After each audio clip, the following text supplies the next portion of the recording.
အဲ့တော့မိဘရဲ့ကျေးဇူးတရားကိုပြောကြတယ်မိဘကျေးဇူးမြင့်မို့ဦးတို့ဗမာစကားမှာလေမြင့်မို့တောင်တော့ဘယ်သူမှတော့မြင့်မှုတာမဟုတ်ဘူးအကြီးဆုံးတောင်လို့အမြင့်ဆုံးတောင်လို့ပဲမှတ်ထားပေါ့အဲ့ဒီတောင်ကြီးတဲ့မြင့်တယ်လို့တင်စားပြီးတော့သုံးတဲ့စကားတွေပေါ့အဲ့ဒီမှာမြတ်စွာဘုရားဟောထားတဲ့နေရာမှာမိဘကိုကျေးဇူးဆက်တယ်ဆိုတဲ့နေရာမှာကျေးဇူးဆက်ပုံ2မျိုးပြထားတစ်ခု2မျိုးပြထားတယ်ရှိတယ်ဘလောက်ကျေးဇူးဆက်တုံးဆိုအမေဖေကိုချမ်းသာအောင်ထားတာနံပါတ်1ကအမေနဲ့အဖေကိုလက်ဝဲဘက်ပခုံးနဲ့လက်ရဘက်ပခုံးမော့တင်ဒါတော့တာဝန်ယူတဲ့အဓိပ္ပာယ်ကိုပြောတာဖြစ်ပါလိမ့်မယ်နော်အမေဖေကလည်းပခုံးမော့ထိုင်းနေညောင်းမှာပေါ့နော်တခါတလေစာတွေဟာမက်တာဖောင်းလောက်တာရှိတယ်လေတခါတလေတိုက်ရိုက်မယူရဘူးအဓိပ္ပာယ်ကဖះကအဖကိုလက်ရပခုံးမော်ထားအမိကိုလက်ဝဲပခုံးမော်တင်ထားအသက်တရားရှိတဲ့သားသမီးဟာအသက်တရားလုံးလှုပ်ကြွေးတောင်မကုန်ဘူးဆိုတာဘာလုံးမှမလုပ်ဘဲနဲ့အမေဖေကိုပြုစုတောင်မှပဲမိဘကျေးဇူးဟာမကုန်ပါဘူးလို့ပြောတဲ့သဘောမျိုးပေါ့နော်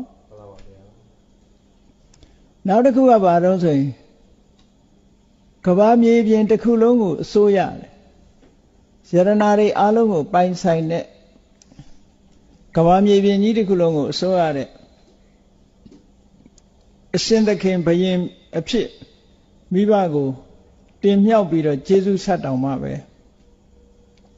မိဘရဲ့ကျေးဇူးကမကုန်နိုင်ဘူးလို့ဒီလိုပြောတယ်ဒါမကုန်နိုင်တဲ့နည်းတွေတချို့လည်းမိဘကျေးဇူးမကုန်တာကိုဘာနဲ့ပြောကြတော့ဆိုမြတ်စွာဘုရားတောင်မှတဲ့တာဝရိန္ဒာနတ်ပြည်တက်ပြီးတော့မေရောမိနန္ဒာကိုကျေးဇူးဆက်တဲ့အနေနဲ့အဘိဓမ္မာတရားဟောတယ်တဲ့အဲ့ဒါတောင်မှပဲနှုတ်တလုံးမိုးပဲခြေသေးတယ်လို့ဘယ်သူကပြောတဲ့စကားမှမသိဘူးစာပေရလာတဲ့စကားမဟုတ်ဘူးနော်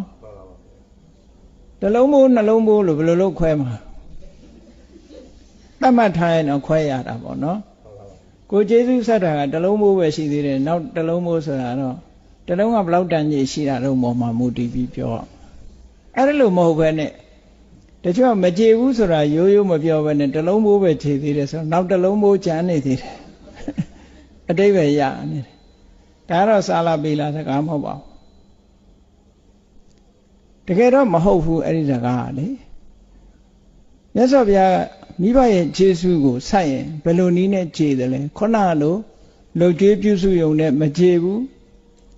ယာရုအာနာပေးရုံနဲ့မခြေဘူးမိဘကိုလောကီစည်းစိမ်တွေပြေဝပေးရုံနဲ့မခြေဘူးခြေနိုင်တဲ့နည်းရပါတော့လို့ဆိုလို့ရှိရင်ကိုချင်းသီလမပြည့်စုံသေးတဲ့မိဘကိုကိုချင်းသီလပြည့်စုံအောင်တရားတရားမရှိသေးတဲ့မိဘကိုတရားတရားရှိအောင်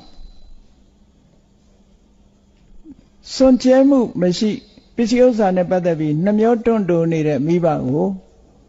လှူဒန်းအောင်ပညာမရှိသေးတဲ့မိဘကိုပညာရှိလာအောင်အဲ့ဒီလိုဓမ္မဘက်ကကျေးဇူးဆိုင်ရင်ကြည်တယ်လို့မြတ်စွာဘုရားဟောထားတာဘယ်နိုးတလုံးဘိုးတွေပါတယ်ဟုတ်မလဲနော်ဓမ္မနဲ့ကျေးဇူးဆက်မှကြည်မယ်လောကအာမိတလို့ခေါ်တဲ့ပစ္စည်းဥစ္စာနဲ့ကျေးဇူးဆက်လို့ရတော့မကုန်နိုင်ဘူးတဲ့ဒီလိုဆိုလို့တာအဲ့ဒါလို့မြတ်စွာဘုရား